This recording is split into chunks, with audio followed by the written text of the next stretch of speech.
Everybody, SC Closer here, Southern Style Studios, coming at you with another video from sunny South Carolina. Yes, it's sunny South Carolina in the wintertime. Okay, anyhow, this video number 13 in the series. I'm doing a quick follow-up to video number 12. Alright, I don't want to spend too much time on this, but I do need to clarify something. Alright, video number 12, if you haven't seen it yet, there was a controversy where a writer in a local periodical that gives commentary on the local music scene here in Columbia had posted something, or had printed an article about an upcoming show, which is tomorrow night, Saturday, December the 3rd, at New Brooklyn Tavern, West Columbia, South Carolina. He posted a piece about 4 of the bands that are playing there tomorrow night that was perceived as unflattering. It was perceived as a demeaning piece, and it was being discussed all over Facebook, and not positively discussed on Facebook. And so I had made a video in reaction to that, and because I've been kind of recently trying to promote some band unity and unity here in our local music scene. And I saw this as a opportunity to try to bring folks together, which is kind of the whole point of this. So what I was doing was I was reporting on what was written on Facebook, because I didn't have a copy periodical. Okay, I didn't have it. I wasn't able to read exactly what he wrote. What I was reading was what was reported as a summary or a paraphrasing of what he had written in the periodical. And that's what the guy who had posted it on Facebook had said. So I'm summarizing or giving you, paraphrasing what he said. So I was quoting from that. I was not clear. Okay, I was not clear in my earlier video that that is what I was quoting from. Okay. So I'm clarifying that now. I was quoting from a summary that was posted on Facebook. Okay, my quotes came from a summary that was posted on Facebook of what was reported to have been said in the article in question. Okay, I had been contacted by the author of the article, and he said that he was glad that I was very passionate about unity in the local music scene. I hope that he shares that passion. And he also asked me not to misquote him. Now, this became a little surprise to me, because I didn't intend to quote him, because I didn't have the actual piece he wrote. So I went back and I listened or watched the video, and I'm like, well, man, I didn't make that very clear. Because when I looked at it, I was like, I thought I was quoting from his article myself, because I didn't really say. I just said, here's their quote. So that was my fault. I wasn't clear what I was quoting from, and I just wanted to clear that up. So now we all know what I was quoting from. I was quoting from that, from what was posted on Facebook. All right. So now we got that cleared up. Today on my way home from work, I was able to obtain a copy of the periodical in question. Yes, I have one. And so I have it here, and I got it opened up to page 34, which is where the piece is that it's in question here.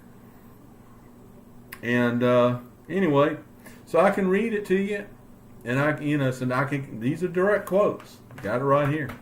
Okay, got it right here. And I'm not going to mention band names, and I'm not going to mention the name of the person that wrote this, although he's come forward and he's not hiding or anything like that. And he doesn't have any reason to hide or anything. But, this is just a discussion, okay? Just a discussion. But I'm going to read to you exactly what he wrote, and you can make up your own mind, So here we go. Substituting, band 1, 2, 3, 4 for the names of the bands. All right.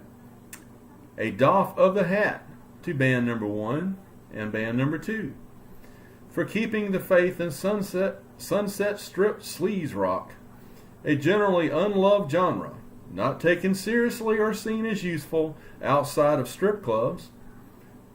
but nevertheless one that's tragically underrepresented, both locally and nationwide.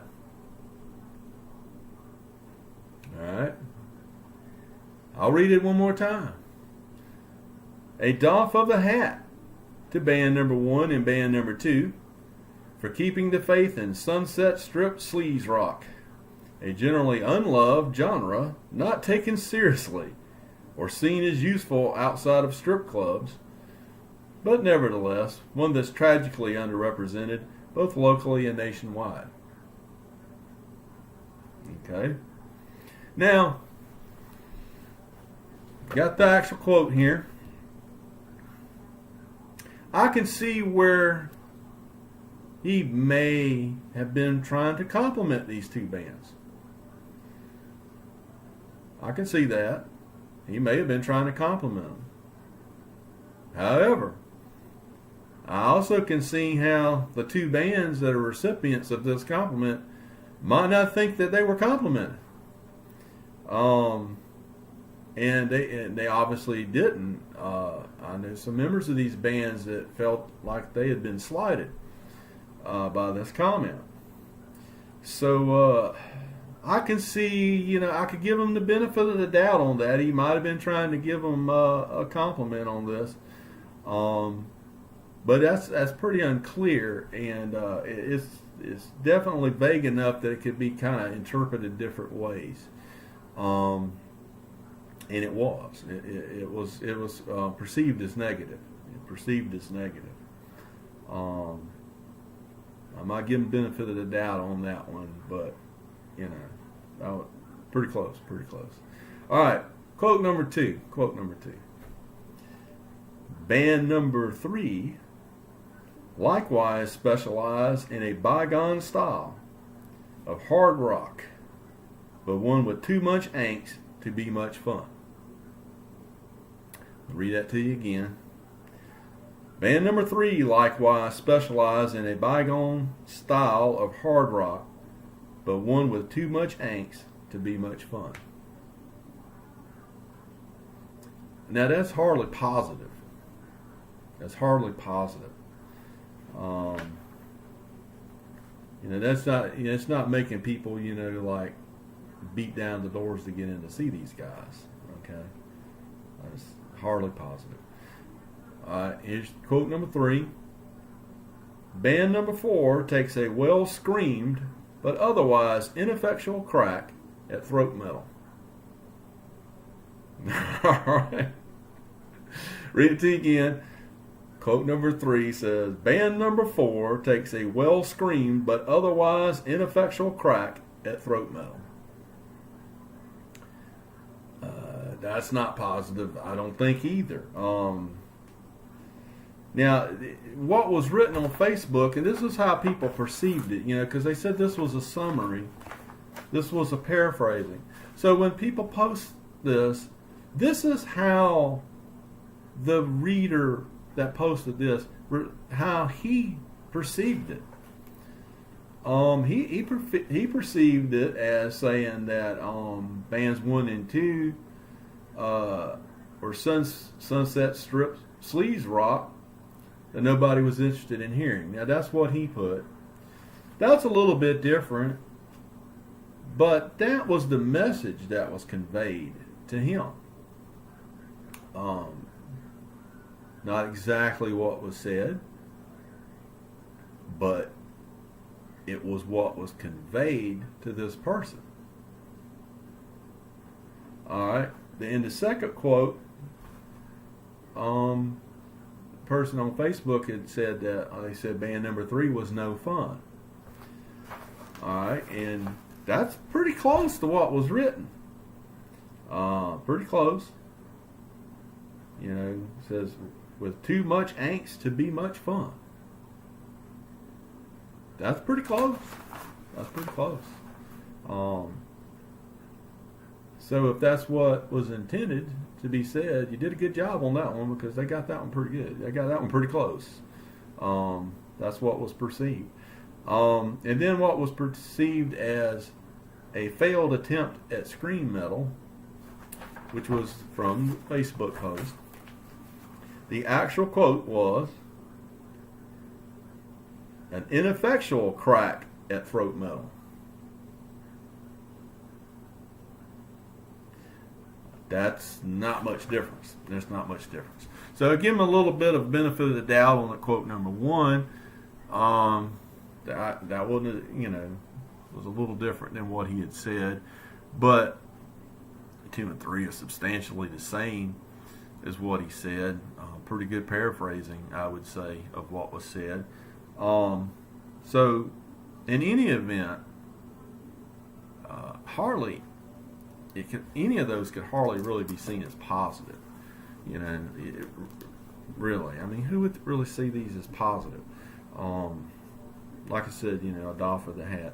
Okay, maybe you're complimenting them, the first 2 bands, but the second 2 bands, those aren't compliments. Okay, they're not compliments.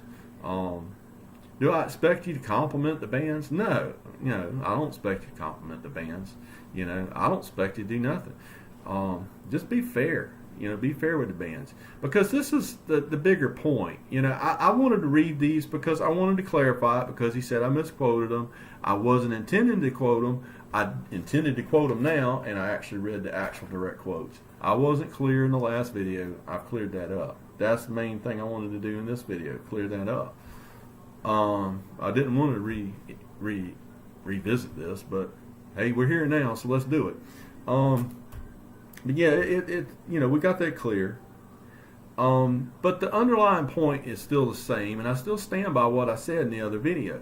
Now, this person that wrote this is reportedly a local musician here in Columbia, in a band, and he's writing pieces in a local publication that reviews and criticizes and other local bands.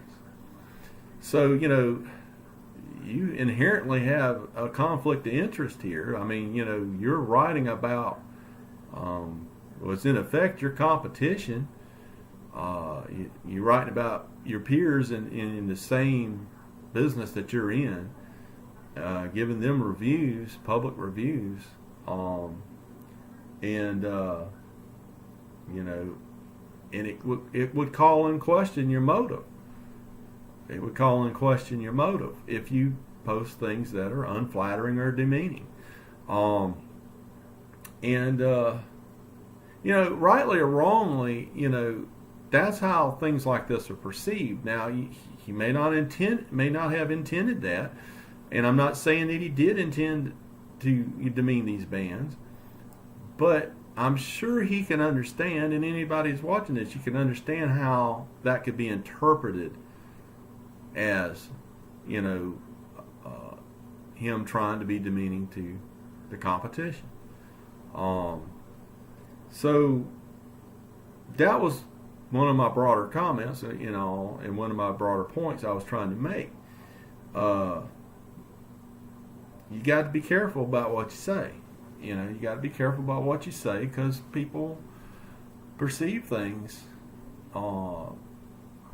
differently. And you can't be responsible for how everybody thinks or perceives anything you say. Man, I'm not a politically correct person by any means, and you're free to say what you want to say. I'm just kind of calling for unity in the community. It's just unity in the community. That sounds like a pretty good slogan, but no, seriously, I was just kind of surprised that it was a fellow musician that was saying these things and putting it in print. I just, especially a local musician, and like I said, maybe he didn't really mean it to come across the way it did, but that's the way it came across to a lot of people, and it doesn't strike me as very positive either. So just be mindful of it. Just be mindful of it. And I just wanted to bring it to his attention, which I've accomplished that, and I brought it to the attention of the community. And so I guess that's been accomplished too. And what I would say is, let's just move forward from here. Okay, let's just move forward from here, folks. Let's keep this local Columbia music scene strong, and let's just keep it strong, and let's just all be civil, and just treat other folks the way that you would like to be treated. That's the bottom line.